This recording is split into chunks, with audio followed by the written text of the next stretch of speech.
ang panahon ni Duterte, tumahimik ang inyong mga iskinita. Pero ngayon, nagpifiesta, nang dinudukot ang mga bata, ginugurgur na lang. Why? Kasi wala na po sa tamang kaisipan, kung yaan ay sweldo lang niya, paano ka makaka-afford ng ganyang expensive na mga bag, magmula sa bayong, magmula sa tsinelas ng Di Colores. Nakita ko yung mga nagba-viral na picture. What's up mga kababayan, News That Matters here. Dito sa video natin ngayon ay ating panonoorin o pakikinggan si Madam Maharlika mga kababayan. Dapat na nga talagang isulong ang parusang bitay na para lang sa mga korap na nauupo sa loob ng gobyerno. Paano ba naman kasi mga kababayan, nakikita na natin ngayon kung anong klaseng sitwasyon ang mayroon ang Kongreso na sila-sila na lang nagtatakpanan sa kanilang mga baho tulad nga nitong si Kimbo. Namantakin nyo yun mga kababayan, isa ka lang naman guro at ang asawa mo hindi naman sobrang yaman. Tapos kahina-hinala ang pagiging big time mo, ang lifestyle mo dahil congresswoman ka. Nasabihin na natin nasa 200 to 300,000 pesos ang sahod ninyo pero hindi mo pa rin maipagkakaila na hindi mo afford ang bumili ng madaming luxury items na milyon-milyones ang halaga unless na lamang talagang ginatasan mo o kumubra ka ng pera na galing sa kaban ng bayan. Naku naman po, naharap-harapan na lang tayong niloloko ng mga pulpul na politikong ito. Pero bagong lahat mga kababayan, huwag niyo po sana kalimutang mag-like at subscribe para updated ka sa mga uploads ko araw-araw. At yun na nga mga kababayan, na winika din ni Dr. Badoy na karamihan di umano na nasa House of Representatives at Senate, humihit-hit din ng pulburon tulad nila Marcos Jr. Naku naman po, saan patutungo ang ginang bayan? Kung kaya naman hindi ko na patatagalin pa, heto na ang buong video. As a teacher, as an ordinary teacher, kaya mo bang bumili ng 5 million, 11 million na Patek Philippe Patek na relo? Kaya mo ba bumili ng 4.5 million, 5 million, 10 million, 11 million Hermes na ikaw ay teacher? Correct. Teacher lang. Pag sinabi kong teacher lang, it's not, hindi pagda-down, pang teacher lang na sweldo. Alam naman natin kung ano yung pang teacher lang na sweldo. Magkano sweldo ngayon ng mga palangga akong teacher? May mga pamangkin akong teacher may mga kamag-anak akong teacher. Saan sila kumukuha ng pera? Mga kababayan, adiktador na to mga to. Wakasan nyo na to, wag yun ang paabuti ng Pasko. Wakasan nyo na to, lumabas kayo. It's not only bangag. Lahat, Kongreso, Senado, dapat napalitan na yung mga hinayupak na yan. 34 lang ang sweldo namin, sabi ni Elmer. 34,000, Elmer. Ilang taon mo pag-iipunan ang 1 million? 1 million na isang relo, isang bag. 34,000. But syempre si Kimbo ay kongresista siya. Magkano ang sweldo niya again? 200 to 300,000.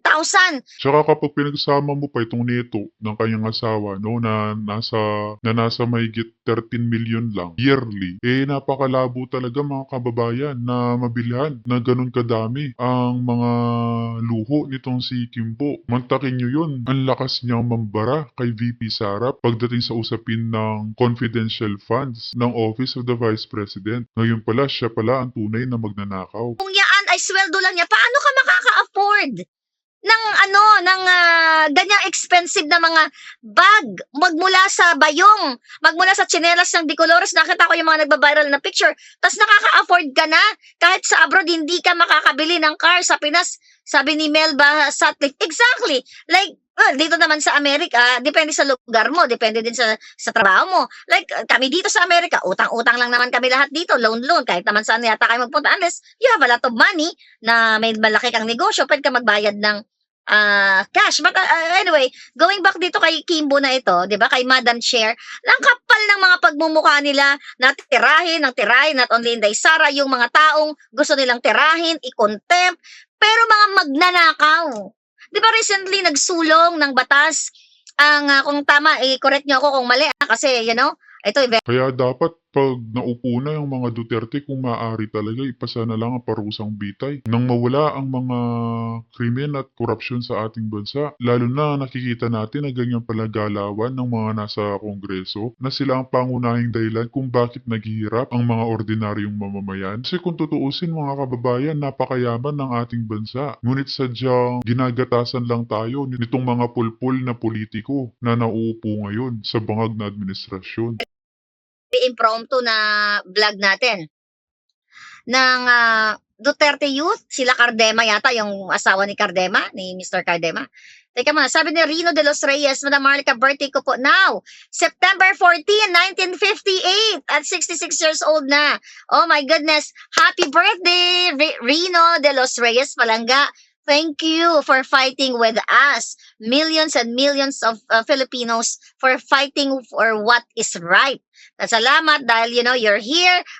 Stay strong, stay happy, stay brave. Rino de los Reyes, it's your birthday today. Okay, balik tayo dito kay Kimbo. Mula sa nagta-tricycle. Ngayon, sobrang multimilyon ang buwaka ng inang sinusuot niya. Kaya nga si Cardema, yung Duterte Youth, dapat talaga isulong yung bitay na yan.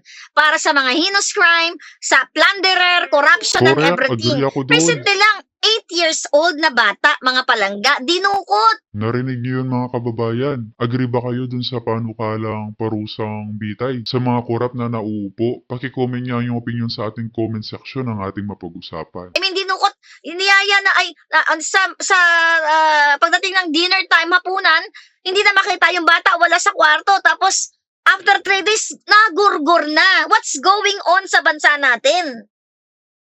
Tapos yung mga bangag sabihin, hindi na naman nangyari yan. Noon na nangyari din. So really? So porket nangyari in the past, hindi na pwede mag-improve itong bangag na ito. Well, hindi nga nag-improve Mas maraming mga batang nawawala. Kawawa yung mga bata. So eto dapat talagang may bitay tayo. May gurgur tayo. Dahil pag ulit-ulit ko sinabi, di ba? Siguro, hindi ko naman isinasabi na siguro narinig ng Duterte Youth Party List o whatever, kung tama ako. Kailangan na nating may gurgur. Hi, Nacho Problems. Thank you palaga. So, para tayong sunglasses. Ito yung prescription glasses. But anyway, kailangan nyo nang mag-speak up. Sobra na, bakit may mga krimen na ganito? Bakit walang takot yung mga addictos benedictos na mangdukot ng mga kabataan at biglang gurgurin? 8 years old yung bata, kaluluoy mga palangga. Bakit may ganitong pangyayari? Dahil bangag na bangag ang buwaka ng inang Marcos Jr. Dahil inahayaan niyang kumalat, lormami, mag-proliferate ang pulburon, ang illegal na pulburon. Kaya yung mga tao, mga kamag-anak, kaibigan. Ayun nga, wika din ni Dr. Badoy, mga kababayan. Marami din sa mga nauupo ngayon sa loob ng gobyerno, hindi lang sa Kongreso o Senado, ang bangag o gumagamit ng pulburon. Paano babangon ang bansang Pilipinas kung ganyan na lang lagi? Ninyo, kapitbahay nyo, singhot ng singhot. Dahil 3-5 na lang, exaggeration lang yon, pero ibig sabihin, abot kaya na ang ipinagbabawal na gamot. 'Di ba? Kasi kung yung pinagbabawal na gamot, kung 1 million pesos isa niyan, isang gramo, mga kawatan lang na politiko, yung mga mayayaman, ang masisira ang julo. Yung mga mahirap, hindi yan kayang bumili ng 1 million per gram. I'm just saying. So ngayon, ito yung nangyayari ngayon palangga sa inyo. Kasi si Bangag Jr., sila ang mastermind ng pulburon. Siya nga mismo, addictus benedictus, ang asawa niya mismo, pusher. Diba? Inalok si Cathy Binag. Yan ang gusto din ng mga issue na kalimutan. Ayaw nila ng drug test, pulburon Kaya test. nga, Gusto nilang agree. pagtakpan ng mga ganyang kadyutahan nila. Imagine nyo, bagyo sa Metro Manila, Carina and Enteng. Saan namimigay yung ng ayuda itong mga hinayupak na to? Sa Sinampaloso sa Davao. Mm. Namimigay sila ng ayuda at hindi ang claim nila is namimigay sila ng ayuda, let's say 5,000, 10,000. Pero ang totoo, hindi naman 5,000, 10,000 ang binibigay nila sa mga tao. Press release lang. Kasi binubulsa nila yung ayuda. So, and again, ang biktima nasa Metro Manila. Pero doon sila namimigay sa walang bagyo. Nakita nyo mga palangga, every day na lang tayo na alam natin yung ginagawa ng mga yun, pero wala pa rin kayong action. Kaya sabi ko sa September 21, sa birthday ko, I hope kung may mga malalaking pagtitipon, yes, be part of it. This is not for me, this is all for you. Ang daming krimen. Dahil si Marcos Jr., si Lisa Talas, kidnapper, smuggler, kawatan, lahat. Kaya nga dapat may bitay tayo para the moment na wala sila, gurgur silang lahat. Pagbayarin sila sa ginawa nila, paggugurgur, pangahayo. Yung ginagawa nila dyan sa, what do you call it, sa Kongreso, ang Senado, na pagko-contempt nga, katulad di kay Harry Roque, kay Spokes Harry Roque, dating spokesperson, di ba? Na gusto nilang pakialaman, pati mga private properties and everything, gusto nilang idiin si Harry Roque, gusto nilang idamay si Harry Roque, kasi Yun ang gusto nilang gawin. Dahil galit na galit si Lisa Tanas at si Bangag Jr. dahil Correct. pinagbibintangan nila na si Harry ang may nag-leak ng video. Pero Basta ang end goal ng mga yan ay sirain ang mga malalapit sa Duterte dahil alam nila na malaking tinik ang mga Duterte sa kanila lalo na nalalapit ng eleksyon mga kababayan. hindi naman. Ako naman ang nag-leak ng video. I-share ko lang sa kanila. 'Di ba yung video na nagsumisingot si Bangag Jr. Ulitin ko, nanakot sila nung inilabas ko yun. Nakakasuhan daw ako dito sa Amerika, makipag-ugnayan sila sa Amerika, panagutin ako kasi deepfake. It's been July, August, magdadalawang buwan na. Wala silang ginawa na pagkakaso dahil ito daw ay deepfake. Kasi it's not deepfake. It's authentic video na si Marcos Jr. ay isang bangag na bangag. 'Di ba? So kawawa kayo mga kababayan, kawawa talaga. Bisaya vlog ni, thank you lang ga.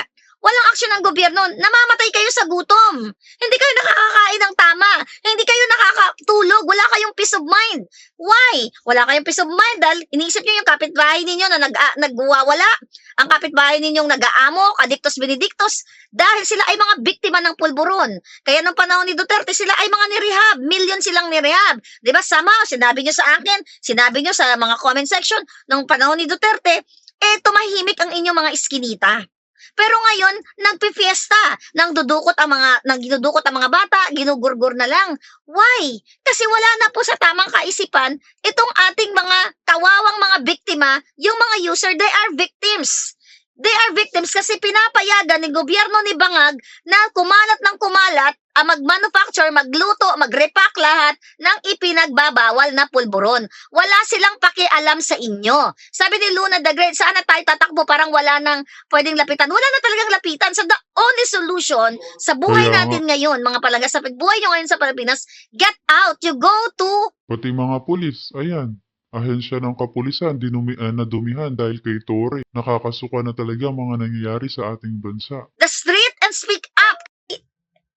Ay, ba't gano'n? Namatay yung aking kasi, ayan. Ganun pa rin, namamatay ng kusa. So lumabas kayo sa inyong mga tahanan. Ni Tambaluslos, kinakausap, tinatakot, sinisindak ang mga justices na mga matitino. Pinapalit yung katulad dyan sa Court of Appeals na kapatid ni Browner. Di ba?